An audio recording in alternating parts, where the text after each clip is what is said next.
Good morning to all of you. पिछले video में हम लोग लेंस द्वारा प्रतिबिंब का बनना पढ़े थे। उत्तल लेंस द्वारा प्रतिबिंब 6 स्थितियों में बनता है, जबकि अवतल लेंस द्वारा केवल एक स्थिति होती है। इस वीडियो में हम लोग लेंस का सूत्र पढ़ेंगे उत्तल लेंस के लिए। आज का जो हम लोग का प्रकरण होगा, टॉपिक होगा उत्तल लेंस का सूत्र। अब लेंस के सूत्र से क्या मतलब है? एक ऐसा फार्मूला हम लोग लाएंगे, एक ऐसा फार्मूला प्राप्त करेंगे जिस फार्मूले में एफ, यू तथा वी के बीच एक रिलेशन होगा। उसी फार्मूले को हम कहेंगे लेंस का फार्मूला, लेंस का सूत्र। अब लेंस का सूत्र प्राप्त करने के लिए हम लोग क्या करेंगे? उत्तल लेंस का चूंकि हम लोग पढ़ रहे हैं तो हम लोग उत्तल लेंस बनाएंगे। सबसे पहले ये आ गया हम लोग का, ये उत्तल लेंस बन गया। पतला उत्तल लेंस यल बना देंगे। इसका यह मुख्य अक्ष है। लेंस के मुख्य अक्ष पर एक वस्तु है AB। AB एक वस्तु है जो F1 और F2 के बीच में है। F1 F2 आप लोग जान रहे हैं सर, F1 और 2F1 के बीच में है। F1 का मतलब होता है मुख्य, प्रथम मुख्य फोकस। AB एक वस्तु है। अब यहां से प्रकाश की किरण जाएगी मुख्य अक्ष के समांतर। जब इसका अपवर्तन होगा तो अपवर्तन के बाद प्रकाश की किरण द्वितीय मुख्य फोकस से जाएगी। इसको हम कहते हैं F2। ये F2 हो गया। अब एक दूसरी प्रकाश की किरण जो है लेंस के प्रकाशी केंद्र से होकर जाएगी। दोनों का कटान बिंदु यह है, यानी AB का प्रतिबिंब बन गया A dash B dash. AB का प्रतिबिंब क्या बन गया? A dash B dash. अब हम लोग जानते हैं जो वस्तु की स्थिति है, यानी ये भी वस्तु है, ये इसकी प्रकाशित केंद्र है। तो वस्तु की स्थिति प्रकाशित केंद्र से जब मापते हैं इसको U लिखते हैं। चूंकि ये लेंस के बाईं तरफ है, मतलब इधर है, तो इसको निगेटिव लिखेंगे। प्रतिबिंब जहां बनता है उसे V से लिखते हैं। और चूंकि ये दूसरे तरफ बना है तो यहां से यहां तक की जो दूरी होगी, ये B डैश है, यहां से यहां तक की दूरी जो होगी वह V होगी। लेंस के फोकस दूरी, यानी लेंस के प्रकाशी केंद्र और द्वितीय मुख्य फोकस के बीच की दूरी को लेंस की फोकस दूरी कहते हैं। तो इसको हम लिख देंगे, यहां से यहां तक की जो दूरी है वह यफ है। एक बार और समझ लेंगे। एक उत्तल लेंस यल है जिसके मुख्य अक्ष पर एक वस्तु AB है जो F1 और 2F1 के बीच में है। AB का प्रतिबिंब A डैश B डैश बनता है। प्रतिबिंब वस्तु के स्थिति को U लिखते हैं। क्योंकि इधर वस्तु है इसे -U से लिखेंगे। प्रतिबिंब की स्थिति को V से लिखते हैं। क्योंकि प्रतिबिंब दूसरे दिशा में बना है तो प्रतिबिंब को हम पॉजिटिव से लिखेंगे, यानी V होगा। लेंस के प्रकाशित केंद्र और द्वितीय मुख्य फोकस के बीच की दूरी को हम लेंस की फोकस दूरी कहते हैं और इसको हम लिखेंगे F से। हमको जो है उत्तल लेंस का सूत्र प्राप्त करना है। लेंस का सूत्र मतलब अभी हम बताए, एक ऐसा फार्मूला हम लोग लाएंगे, एक ऐसा फार्मूला प्राप्त करेंगे जो F, U और V में संबंध को व्यक्त करता है। अब इसके लिए थोड़ा सा मान लेंगे। माना यह एक लेंस है जिसके मुख्य अक्ष पर एक वस्तु AB है जिसका प्रतिबिंब A डैश B डैश बनता है। वस्तु की स्थिति -U है, प्रतिबिंब की स्थिति V है और लेंस की फोकस दूरी F है। इतना मानेंगे। अतः चित्र से, फ्रॉम फिगर, चित्र से इसमें एक त्रिभुज दिखाई दे रहा है, त्रिभुज ABC। त्रिभुज ABC, यह त्रिभुज है ABC तथा त्रिभुज, यहां हम D मान लेते हैं। ये जो बिंदु है D है तथा त्रिभुज A dash B dash C, A dash B dash सी, ये दो त्रिभुज आपको दिखाई दे रहा होगा और दोनों त्रिभुज क्या है, समरूप है। इसके पहले भी हम आप लोग को समरूपता का जो कंडीशन है वो बता चुके हैं कि समरूप कैसे होगा, समरूप किसे कहते हैं, यानी दोनों त्रिभुज के प्रत्येक कोण जो है आपस में बराबर हो तो वैसे त्रिभुज को समरूप त्रिभुज कहेंगे। और जब दो त्रिभुज समरूप होता है तो उसकी भुजाएं जो होती है अनुपातिक होती है, इन रेशियो होती है। तो ये त्रिभुज दोनों जो है, ये आपका पहला त्रिभुज है और ये दूसरा त्रिभुज है, समरूप कैसे है इस पे ध्यान देंगे। तो पहले त्रिभुज का जो यह एंगल है 90 डिग्री का है, इसका भी यह जो एंगल है 90 डिग्री का है। यह कोण जो है दोनों त्रिभुज में है और वर्टेक्स एंगल है, इसलिए दोनों में बराबर है, कॉमन है। उसके बाद से अगर यह कोण इसके बराबर हो गया, यह कोण इसके बराबर हो गया तो निश्चित ही यह जो कोण होगा इस कोण के बराबर होगा, इसलिए दोनों त्रिभुज क्या होंगे, समरूप होंगे। तो जब समरूप होंगे तो इनकी जो भुजाएं हैं वो अनुपातिक होंगी, यानी इस त्रिभुज का ए बी बटा उस त्रिभुज का ए डैश बी डैश बराबर होगा इस त्रिभुज का ए सी बटा उस त्रिभुज का A dash C. Equation number first. अब फिर से त्रिभुज,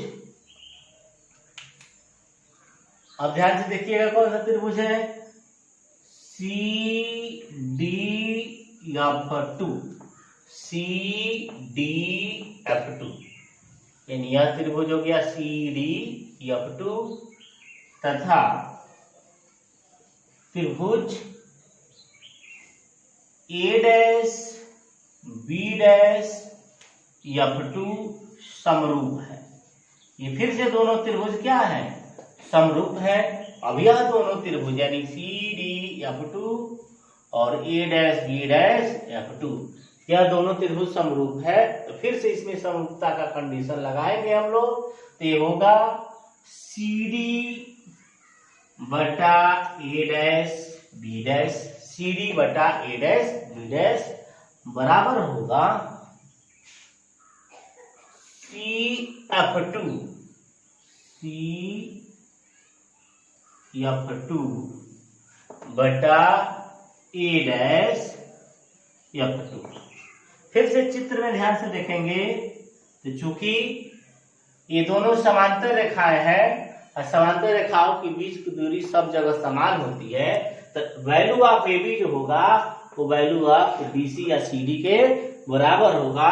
यानी ए बी जो है वो बराबर होगा सी डी के या सी डी बराबर होगा ए बी के। तो चूंकि हम कह सकते हैं C D equal to A B, क्योंकि ये दोनों कौन सी रेखा है, समांतर रेखा है, इसलिए ए बी बटा ए डैश बी डैश बराबर सी एफ टू बटा ए डैश एफ टू। ये समीकरण नंबर 2 होगा। ये समीकरण नंबर 1, ये समीकरण नंबर 2। अब फ्रॉम फर्स्ट एंड सेकेंड, यानी समीकरण 1 और 2 को ध्यान से जब देखा जाएगा तो दोनों समीकरणों का जो लेफ्ट हैंड साइड है वह बराबर है, यानी ए बी बटा A dash B dash, A B बटा ए डैश बी डैश, यानी दोनों समीकरणों का लेफ्ट हैंड साइड बराबर है। तो निश्चित ही राइट हैंड साइड बराबर होगा, यानी ये इसके बराबर होगा। तो हम लिख सकते हैं यहाँ पर ये होगा समीकरण 1 का right hand side A C बटा A dash C equal to समीकरण 2 का right hand side C F two बटा ए डैश एफ टू। अब जो है फिगर से हम लोग ए सी का, ए डैश सी का, सी एफ टू का और ए डैश एफ टू का वैल्यू पुट अप करेंगे। तो ए सी ध्यान से देखिए, ये है ए सी और ए सी का वैल्यू जो है माइनस यू, बिल्कुल कंफ्यूज नहीं होंगे, ए सी है और ए सी का वैल्यू माइनस यू पुट करेंगे, यानी यहाँ पर माइनस यू। ए डैश सी का जो वैल्यू है एकदम स्पष्ट दिखाई दे रहा है, भी है, इक्वल टू CF2 कितना है? CF2 एकदम आपके सामने है। CF2 का वैल्यू कितना है? F है अपॉन A-F2। A-F2 यानी यह वैल्यू निकालना है। तो फिगर से दिखाई दे रहा है कि इतना वैल्यू V है, इतना वैल्यू F है, तो इतना वैल्यू जो होगा वह V माइनस F के बराबर होगा, यानी V माइनस F। फिर यह गुणा कराएंगे, VF equal to minus UV, minus minus मिलके प्लस UF। अब जो है F वाले को एक तरफ करना है, तो ये इधर आएगा तो UV माइनस है, इधर आएगा तो प्लस हो जाएगा। इधर वाला जो बचा है UF और ये उधर जाएगा तो माइनस VF। F कॉमन ले लेंगे हम राइट हैंड साइड में, तो U माइनस V। अब जो है वो प्राप्त हो गया 1/F equal to 1/V minus 1/U। यह जो है लेंस का सूत्र है। किसका सूत्र है? लेंस का सूत्र है। ऐसे ही हम लोग अवतल लेंस के लिए लेंस का सूत्र प्राप्त कर सकते हैं। इसमें ध्यान देने वाली बात क्या है? अगर अवतल लेंस होगा तो F का मान निगेटिव रखेंगे, U का मान, V का मान प्रतिबिंब की स्थिति पर निर्भर करता है और U का मान हमेशा निगेटिव है। यानी यह जो फार्मूला है 1/F बराबर 1/V माइनस 1/U, यह फार्मूला उत्तल लेंस का आवर्धन पढ़ेंगे। आवर्धन को यम से लिखते हैं, यानी आवर्धन को यम अक्षर से व्यक्त करते हैं। आवर्धन का परिभाषा क्या होता है? किसी लेंस द्वारा बने प्रतिबिंब की लंबाई तथा वस्तु की लंबाई के अनुपात को लेंस का आवर्धन कहते हैं। यानी लेंस का आवर्धन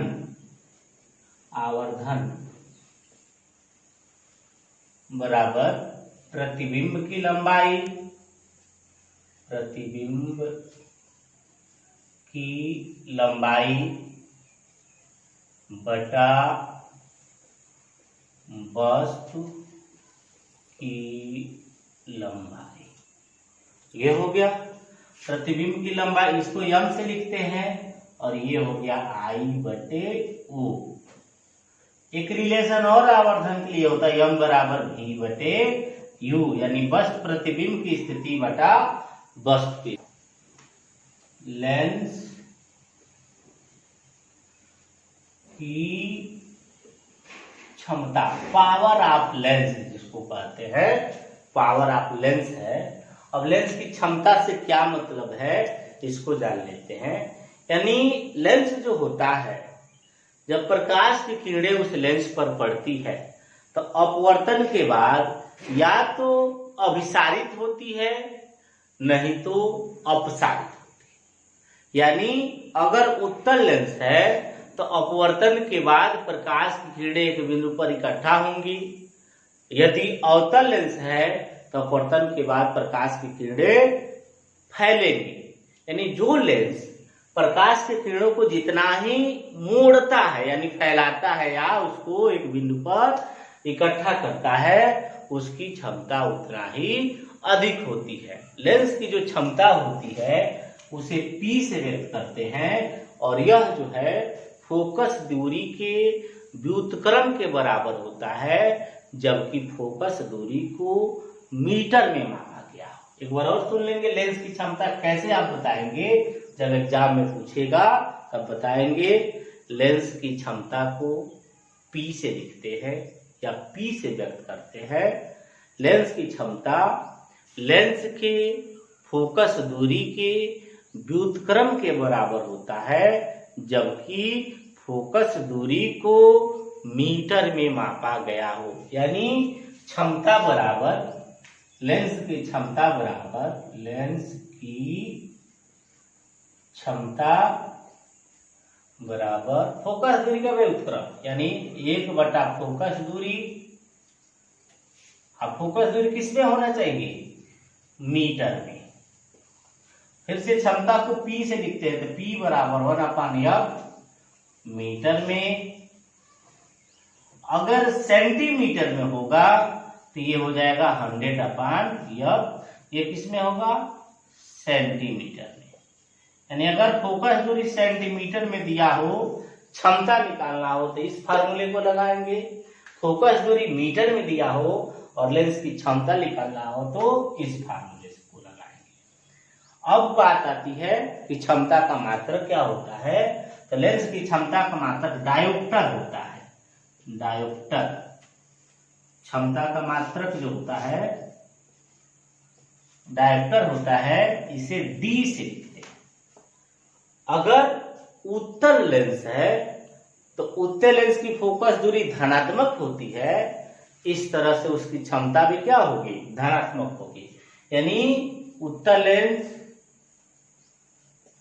लेंस के लिए प्लस D लिखेंगे और उत्तल लेंस के लिए, और उत्तल लेंस के लिए माइनस होता है। यानी उत्तल लेंस के लिए पॉजिटिव और अवतल लेंस के लिए निगेटिव होता है। लेंस की क्षमता जो है उत्तल लेंस के लिए पॉजिटिव और अवतल लेंस के लिए नेगेटिव। एक बार और जान लेते हैं लेंस की क्षमता क्या होती है। लेंस की क्षमता को P से व्यक्त करते हैं। किसी लेंस की क्षमता उस लेंस के फोकस दूरी के व्युत्क्रम के बराबर होती है, जबकि उसको मीटर में मापा गया हो। यानी लेंस की क्षमता बराबर 1 फोकस दूरी किसमें? मीटर में हो। P बराबर 1/F मीटर में। अगर सेंटीमीटर में दिया हो फोकस दूरी तो P बराबर 100/F सेंटीमीटर में। लेंस की क्षमता का जो मात्रक है डायोप्टर होता है, D से लिखते हैं। उत्तल लेंस के लिए इसकी क्षमता पॉजिटिव होती है, अवतल लेंस के लिए इसकी क्षमता निगेटिव होती है। धन्यवाद।